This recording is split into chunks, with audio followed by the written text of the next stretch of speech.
Forgetting the very fundamentals of your trade or whatever it is you were doing, much like being a football team that turns up without a bit like kit. the Everton defence, Paul.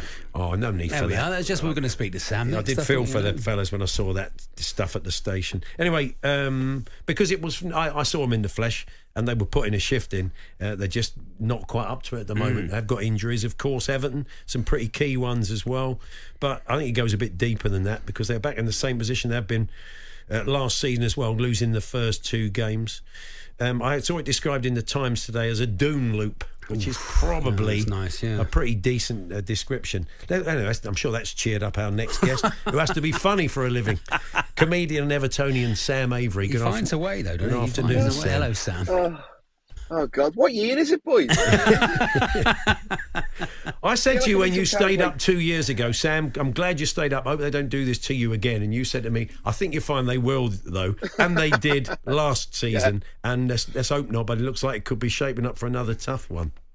Yeah, it just seems like we're in some kind of like purgatory from Greek mythology where it just keeps repeating again and again and again.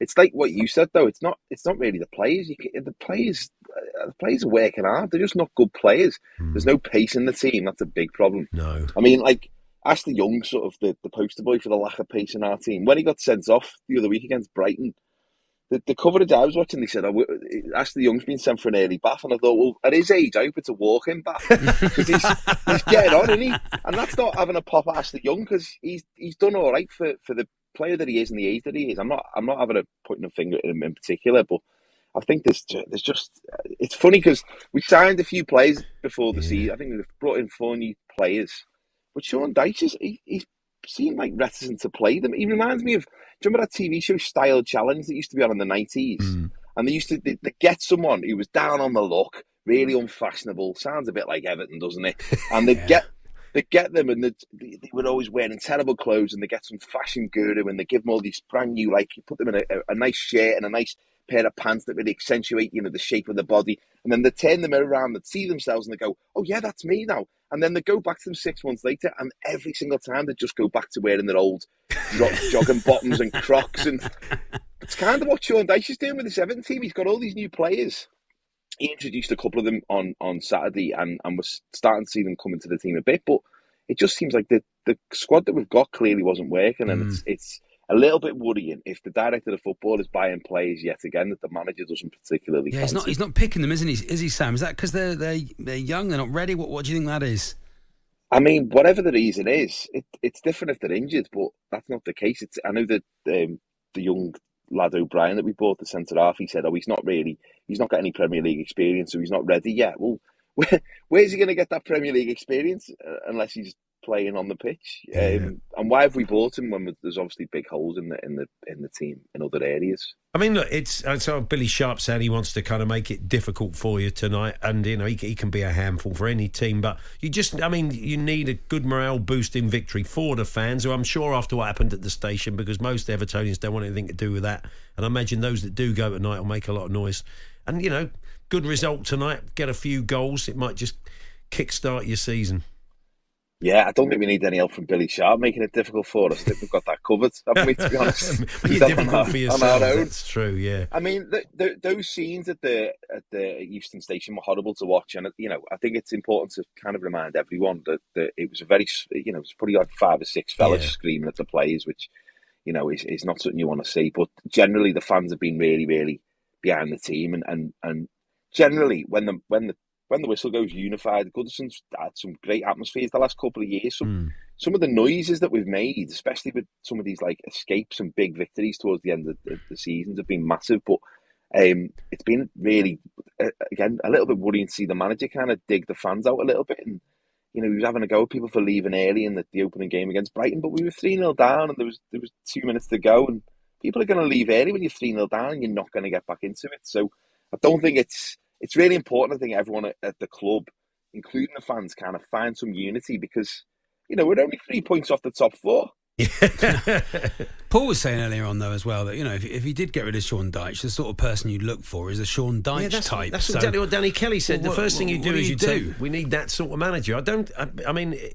it's true, isn't it? The club lurches from, that was a great result, the boys are doing well, get behind them, then it all goes wrong and then you're all rubbish. I mean, there is a feeling in that, but it's not really the manager's fault. I mean, there's structural issues at the top, and at the moment that doesn't look like it's going to change anytime soon. Well, we don't know who the owners are, really. I know it's Mashiri still, but we had that huge phase last year where 777 were looking like they were going to buy the club. Thankfully, due to all the sort of surrounding noise around them, that didn't happen, which is probably a godsend. Then it looked like the Freaking Group were going to buy the club. That seemed like a good thing. But they've got Roma. They're doing good stuff with Roma. They seem like they know how to run a club. They seem like adults, which is what we need at the football club. Then that sort of dissipated, and now we're looking at John Textor. And it's funny because you walk through town, and obviously I live in Liverpool, everyone talks about football, whatever team you support, Liverpool or Everton, people talk about football. And Liverpool fans are able to talk about on-the-pitch stuff, and Everton fans, whenever you see one of them, you're like, see the match on Saturday, and you're like, yeah, but this John Textor, he's got to sell his shares at Crystal Palace before he can invest in another club. Due to the Premier League's one club route, and it's been like this for a couple of years now, and I think that's why every single result, whether it's good or bad, feels like an existential crisis or a new dawn, because we've had no stability and we're just, everything hits us really raw. And the new ground is adding an extra pressure, isn't it? The idea that you could go there, I mean, God forbid, as a championship side is an awful thought. And I think it does add, and as the season goes on, which is why you want to try and get a grip now if you possibly can, because as it goes on, it's going to be looming and it's going to be a distraction, I think. Yeah, because Oasis aren't going to want to play there if we're in the championship, and that's got to be the aim. That's got to be the aim of the football club. Of course. I mean, I think Everton fans and potentially the club as well. I can't speak for the club, but it feels that way. It's like we're all waiting for this. We're all waiting for this stadium to be built so we can move in and our finances can improve and we can start afresh. The problem is, you can't live in the future. You've got to live in the present, and we're living in the present. In the present, we're in a lot of trouble consistently, and it's a tricky game. It's a dangerous game to play. To think, well, we can just survive and just get through to the new stadium, when really we should be starting to build stuff now. And it did feel like there was a lot of optimism before the first ball was kicked of this season with those new players coming in, and it feels like that's the balloon's been burst already. But it is still early days, and I am still confident we can. If we can beat Bournemouth on Saturday, get a good result tonight against Doncaster, I think things will look a lot different. Yeah. And comedy-wise, I'd say you're touring next year. What else are you up to at the minute?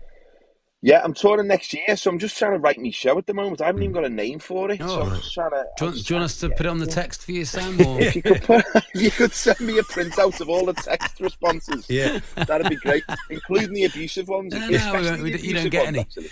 I'll tell you what, you will avoid the Edinburgh Festival next year because Oasis are playing slap bang in the middle of it in Edinburgh. Yeah. Oh, what a terrible idea that was. Yeah. Oh, my word. Absolute nightmare.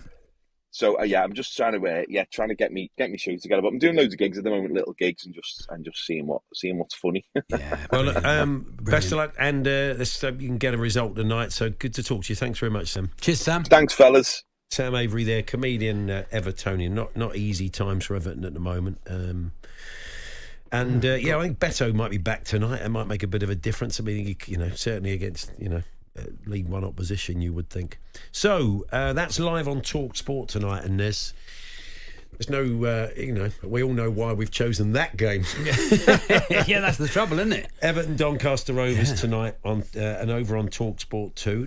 Paul Hawksbee and Andy Jacobs, Monday to Friday afternoons 1 till 4 on AM, on DAB, via the talkSPORT app and on your smart speaker. talkSPORT.